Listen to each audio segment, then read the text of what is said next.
Hey guys, we're backstage here at the Black Bucket Theater.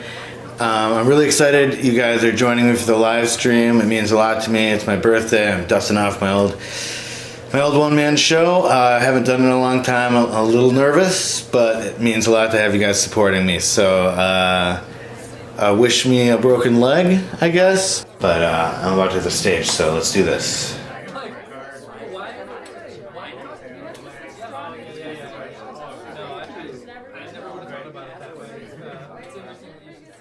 Happy birthday to me? That's right, it's my favorite day of the year. My birthday, July 21st. If you want my social security number and a list of my preferred passwords, you're gonna have to stay till the end, okay? No, I'm kidding. But I'm not kidding about it being my birthday. I would never joke about birthdays, okay, you guys? I'm deadly serious about that. It's my favorite day because it's a day to take stock of the last year, you know, a day to look forward to the next year. A day where I'm the only one who gets presents. Watch me open them. Look at me, look at me, look at me. And as I get older, birthdays also make me think of something else. Something a little darker. The inevitable end. Something all humans, hell, all beings have to face at some point. I'm sure you know what I'm talking about. That's right, birth. I mean, it's right in the name. You guys look confused. Oh, I meant the end going backwards, starting now. And I said it was darker because at the end of it, we're inside your mom, my mom. We're inside at the end. Again, going backwards from right now, this being the beginning. And it's dark in there, probably. I don't remember. I wasn't even born yet. That's how young I was. So that's pretty frustrating to think about. So then I think about the other part of the word, birthday, day. So let's just do a little stream of conscientiousness here, okay? Day and night, night. What animals are out at night? Nocturnal animals? What are some nocturnal animals? Owls? What noise do they make? Who? Good question. Who am I? Did you guys follow that? Was that pretty clear? Good, good. I'm assuming you're nodding yes. I can't see your faces because of those super bright white masks I've asked you all to wear. And don't worry, I'll get to those later. Just sit tight. Keep your head in the game and in the mask, if you don't mind. So where was I? Right. The owl was asking me who I am, right? Like he's basically looking me square in the face with his little beady eyes, his little soul-piercing, smug little eyes. Right, because you're so wise. Just because Christopher Robin imagined you were, right? Anyway, this owl is basically asking me, you know, what makes me who I am? Now, this isn't the first time that I've tried to answer that question. Okay, owl, so wipe that smug smile off your beak. I remember once when I was about 10 or 11. How old are you when you stop wetting the bed? Oh, Supreme Leader of Iran, Ayatollah Khomeini, had just died, so I was 11, I guess. My dad and I entered a father and son talent show because we still are father and son. So it just made sense.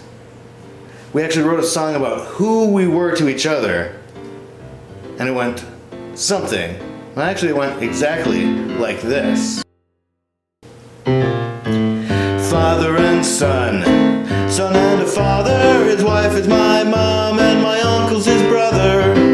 When we're together, we never get sad because I'm his son and I'm his dad. I'd have a daughter if he had a sister, as grand as my mom, and I'm his mom's mister. When we're together, we have all sorts of fun because he's my dad and he's my son. And then it just pretty much goes on from there, exploring our basic relative familial relationships. The next verse is mostly cousins and second cousins, and we've got nothing to prove.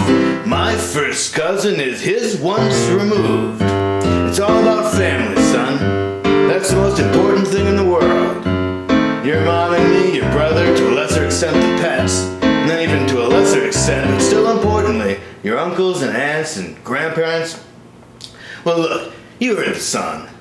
When I was in Korea, hiding in that foxhole, surrounded by foxes, on the run from the police after I stole a pair of, running shoes, actually. Well, when I was in that den, I wasn't thinking about my coworkers or my banker or the haberdasher or the guy who plows our driveway. Or I wasn't thinking about the woman who makes the sandwich that I like to get at Sally's. I don't know. Now that I think about it, that actually might be Sally. Anyway, she uses this homemade aioli. You ever have aioli, son? You should. I think you'd really get a kick out of it. And she spreads it all the way to the very edge of the bread slices. Perfectly moist sourdough with pepper jack. You know, I bet that is what I was thinking about, come to think of it. 'Cause that's what life's all about, son. That's what's important. Oh, who you are? I don't know. Who? What are you, an owl? Ask your mother.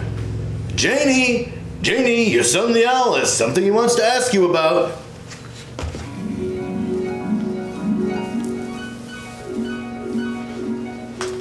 Well, I think owls are very wise and very cute, and I don't even care what Robinson Crusoe has to say about it. Now, Dennis, get out of the mayo. We're having mayo for dinner. Now, what did you want to ask me about, honey? Oh, who are you? Oh, I don't know, Nathan. You know me. I don't think about stuff like that. When I was getting my doctorate in philosophy from Brown, I realized that individual identity was a construct, and that my perspective is essentially only one camera angle in the multi-camera sitcom that is the universe, and that's all we can ever see. A weakness that prevents us from seeing the bigger picture, from recognizing what we're a part of. And furthermore, since our linear experience is simply a side effect of our accidentally having consciousness, and since time itself is just an organizational tool for our relatively simple human brains, questions like when and why, and indeed who, are ultimately not important. The important questions are only what and how. And as far as what you are, honey, well, I think you're a cool and groovy fellow with beautiful hair who can be anything he wants to be. More specific than that, you have beautiful curly hair?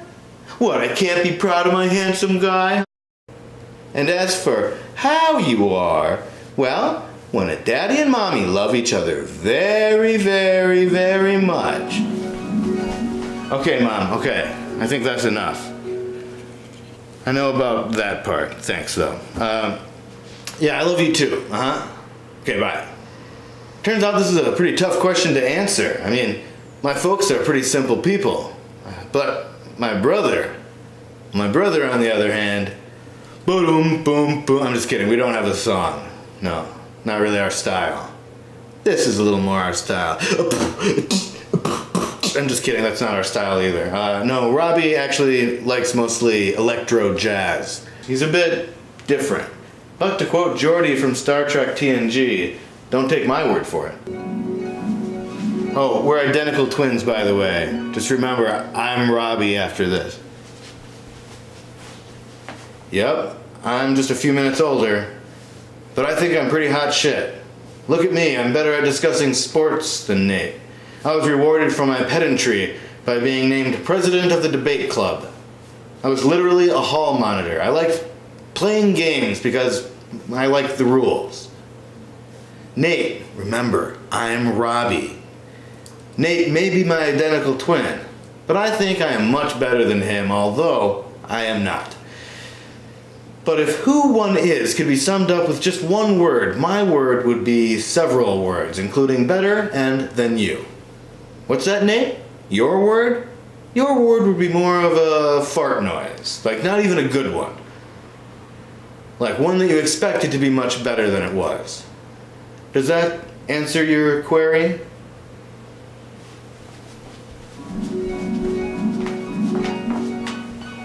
I'm Nate now. Sorry I'm not as awesome as my brother Robbie. Somehow, although we're identical, I'm still much uglier than my older, slightly taller brother. Every time I pee in my pants. Hang on. Don't listen to that guy. That's Robbie. I'm Nate now. I can prove it, I swear. My social security number is 388. Whoa. Nice try, you guys. I said you had to wait till the end of the show. Hey, sorry about my brother Robbie back there. Despite his incredible good looks, he can be quite an ass. Speaking of quite an ass, how do you like these pants? Huh? Got them half off at Kohl's. as you can tell from the boys section. Also, as you can tell, I'm not really getting the answers that I need. So, I think I should go to the smartest guy I know, my high school chemistry teacher, Dr. Carl Soddentrauser.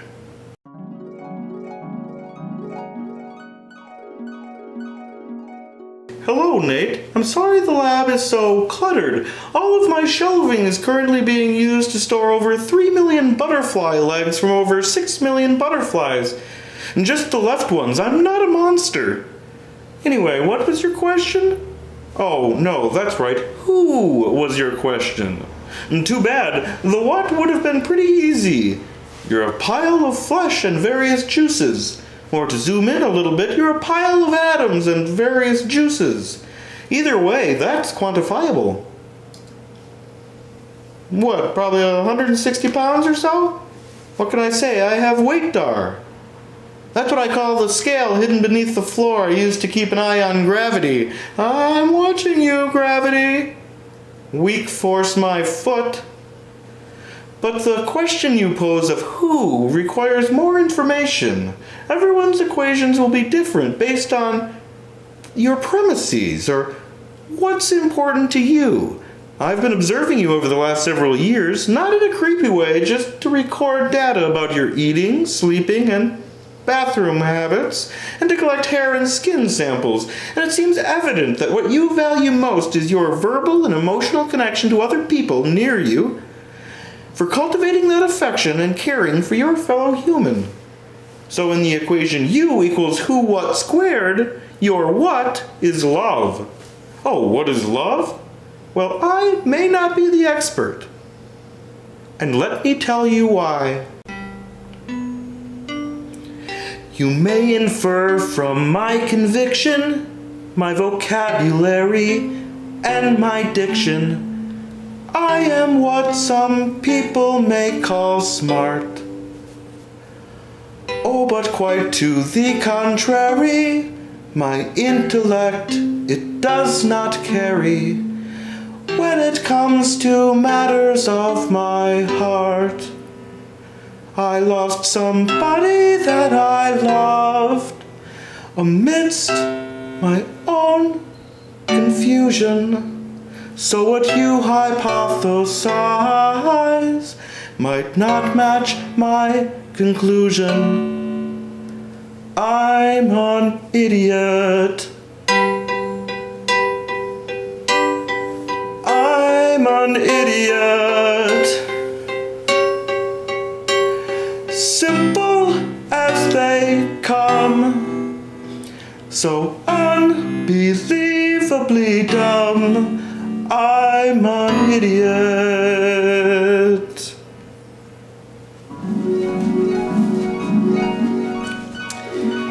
That guy's got the voice of an angle. Sharp. No, I'm kidding. It was beautiful. It was beautiful. But not that helpful. You know, when I first started out in this business we call show business, I got a temp job at the radio station WOLF-LP. The LP stands for low power. I mostly cleaned the bathroom and the spittoon room, but I also got to be the announcer for a show that I'm sure by now you guys have all heard of. It ended up blowing up. It's called The Sound of Love. Now, I've known the host, Nathaniel the Nate Man Hawthorne, for a very, very long time. So I need to find out what love is. So I figure, who better to ask? Broadcasting live from Oregon, Wisconsin on 81.1 WOLF-LP, this is The Sound of Love. And now, here is your host, the man who loves love and loving lovers, the county's coolest Cupid, Nathaniel the Nate Man Hawthorne. Alright, this is the Daybed, coming at you live from outside of sunny Madison, Wisconsin, and you're listening to The Sound of Love. And today we're going to answer a question right off the top from longtime friend of the show, Nick Campbell. He used to actually be my announcer until we figured out we could just use the tape of the first one he did every week to save like $5 an hour. Now we get a Keurig machine. Alright. So Nick asks, what is love? Maybe you're asking the wrong question. I remember when I was fresh out of community college, right after my classmates' graduation, I took an internship at Disneyland in Anaheim, California. You'll notice I wasn't offered it. No, I took it. Because that's the kind of ballsy bravado that launched me into the moderate success that I'm now resting on my very comfortable laurels following. No, I took the job from some nerdy kid, but the job was to wear the goofy suit, so nobody really noticed. It was a perfect fit.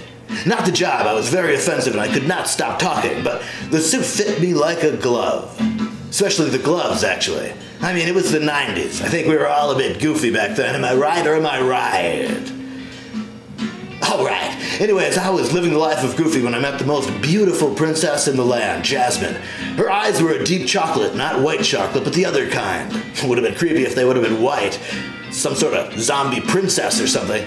Although I guess the outside parts were white. Not the middle part, but the white part. I forget what that's called. Maybe I shouldn't have huffed so many magic markers. Maybe I should have huffed more. It is magic after all. Anyway, her eyes were a deep, both kinds of chocolate, and very large and very plush, as was the rest of her suit. Our giant eyes met, and I could tell that the eyes in her mouth also might have been looking at me. We dated for 3 to 6 hot Arabian nights, because remember, this is the 90s, before those suits had AC systems, so I mean it was hot. Anyways, one night we were, how do I put this delicately, pressing our plush pieces together, and even though, as a Disney suit, I was forbidden from speaking, I called her Ariel, like the mermaid. She slapped me as hard as she could. It didn't hurt, of course, through the suit, but I felt it inside. Just barely, though. She stormed out of the It's a Small World After All ride, and I never saw her again because I was fired that very afternoon for lining the inside of my mask with magic marker-soaked rags. That's all about timing, huh? I still think of her every time I watch The Little Mermaid. Does that answer your question, Nick? Well, it's Nate, actually. And no, it didn't answer my question. But while he was talking, I realized that maybe Dad was right when he said,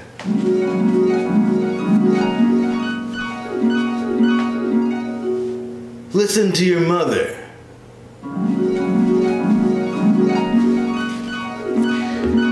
The question really shouldn't be, who am I? Just like I thought that owl didn't know what the fuck he was talking about. The question should be, what am I? And I think I'm a cool, groovy fella with beautiful curly hair who can be anything he wants to be. And who knows? Maybe that's enough.